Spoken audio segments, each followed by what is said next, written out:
हजरत Syeda Ayesha Siddiqa रदी अल्लाह ताला अन्हा इरशाद फरमाती हैं कि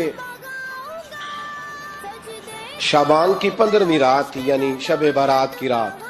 फरमाती हैं शाबान की 15वीं रात थी, मैंने अचानक नजर डाली तो हुजूर मेरे बिस्तर में थे। फिर मेरी नजर पड़ी तो हुजूर नहीं थे।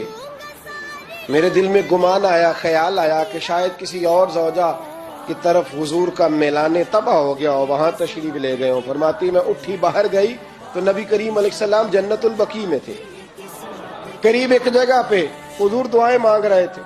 फरमाते मैं गया तो हुजूर फरमाने लगे, अबू बकर की बेटी तूने क्या गुमान किया कि अल्लाह का रसूल तेरी हक तलफी करेगा?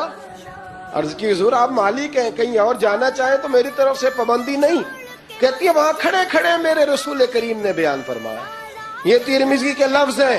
हुजूर ने फरमाया आयशा ये शाबान की 15वीं रात है, मदीना